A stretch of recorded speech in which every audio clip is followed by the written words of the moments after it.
Okay, we have here today is we have a 2003 Toyota Highlander. Common problem with these vehicles is a lot of rattling in the back of the car when you go over bumps. Sounds like a bad strut, when in reality it's not.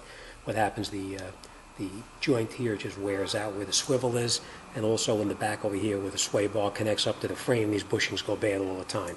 So today I'm going to show you how you can take these out. Not fairly simply, but they do come out. You just have to spray everything up really well with some penetrating oil. And then you take the, this is always extremely rusty inside here. This is you just tap in to work out all of the rust inside there, so you can get in there with a wrench.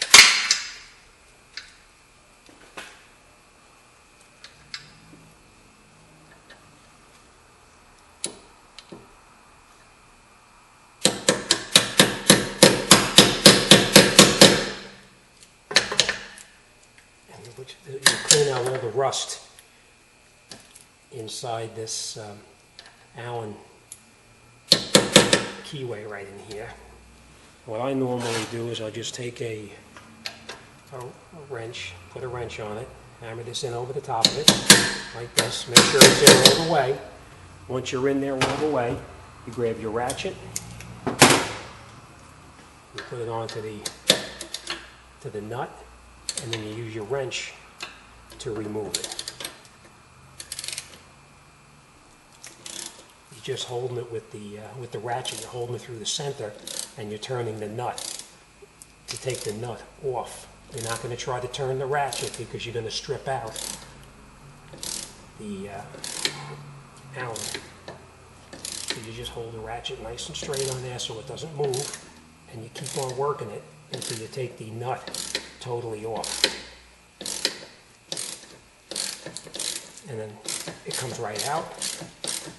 Fairly simple, as long as you don't strip it out. If you strip it out, then you're going to have a really big problem trying to get it off. You're going to have to get in there with a Rolex and cut it off, cut the nut off the housing itself. Once you have it removed, you pull this out on the other side here. You go around to the other side and you disconnect it on the far side, and then you'll pull it down and out. And then when you're taking out the stabilizer bar, you want to be very careful. You don't want to strip it out. So you use your penetrating oil again just to lubricate everything, and slowly just break it loose. Just keep constant pressure. Just don't yank on it. Just nice pressure, and it comes right out.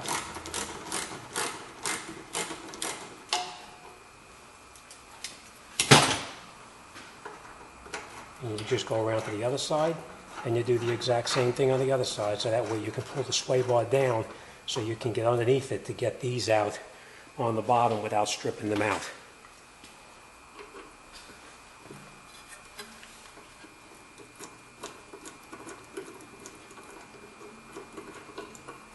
You pull it down. And now we go around the other side, and we'll do the same thing on the other side.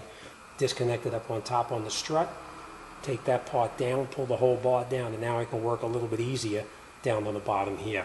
And then what I'm going to do is I'm going to change these sway bar bushings here. They actually have a split in them, and you just, once you take it off, you just open it up and pull it right off, and you can replace it with the new one.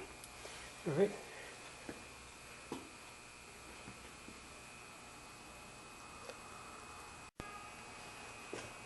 Okay, and we're going to go back into the back over here. We're going to do the same thing. We're going to put the 14mm wrench onto the nut. We're going to take our Allen, put it into the back. You're going to hammer it in just so it stays in nice and tight. Once it's in there, you put your ratchet onto the Allen key, and you're basically just going to hold it there, and you're going to let the wrench do all the work to take it off. And you just keep working it, just the wrench, and you hold it stationary with with a ratchet.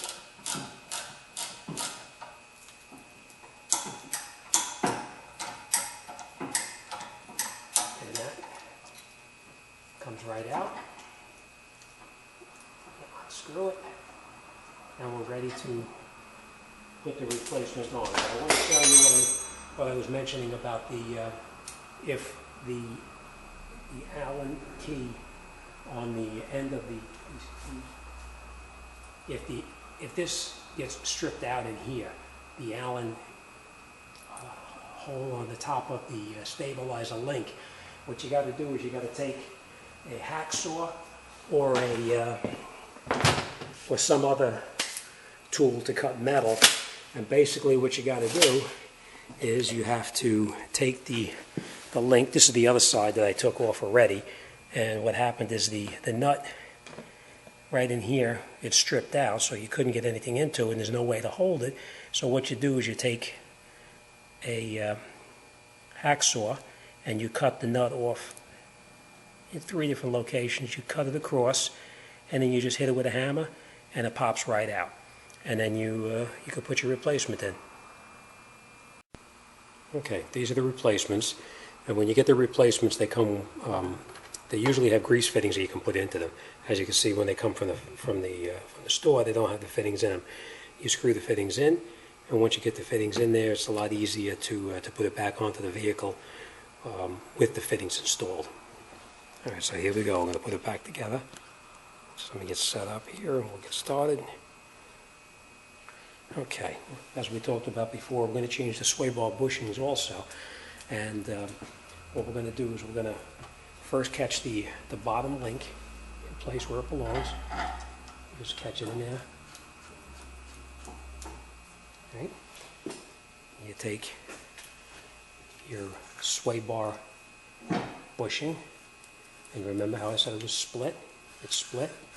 It just goes on to the bar like that, and then you put the bar around this right here with the link, and you just catch it up in here. You don't have to tighten it in tight. You just got to really just suspend it in there, just so it's easier to work with. Okay, just catch it temporarily, and then you get your stabilizer bushing in place. Hold it. Okay, and you catch your bolts. And right now we're just going to catch everything. We're not going to do anything as far as tightening it up yet. We're going to catch everything on this side as well as the other side.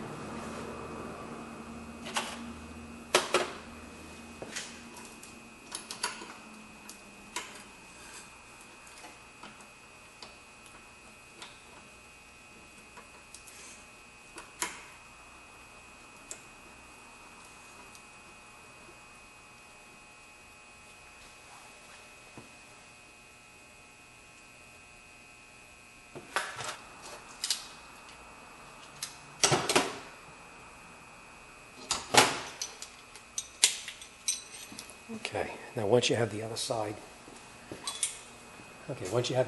caught back in there, the new ones, they come with a slot up in the back that you can actually slide a wrench on to hold it in place without having to worry about stripping it out.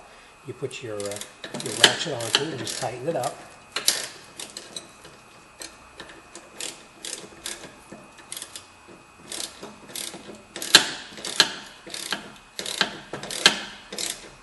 Makes it a lot easier when you can put a wrench on the back of the stabilizer link and hold it in place versus the original factory. You wind up stripping it out.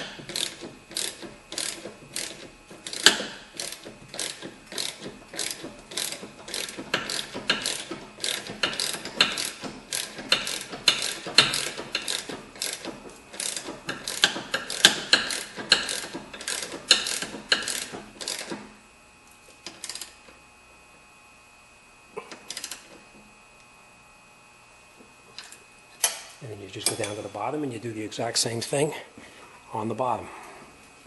And you would tighten up the 2 bolts that hold the stabilizer bar to the body of the car. And just tighten it up.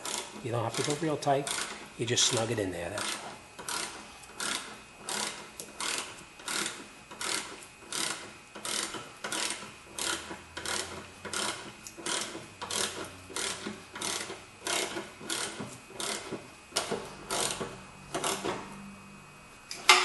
that's it. You're all set. The final thing you want to do is you want to get your grease gun and you want to grease up the fittings that you just put in there. And by greasing them, you'll never have to worry about changing them again. Just grease it up. Your bar is tight. You go to the opposite side and you do the exact same thing on the other side. And then you're all good to go. Fairly simple.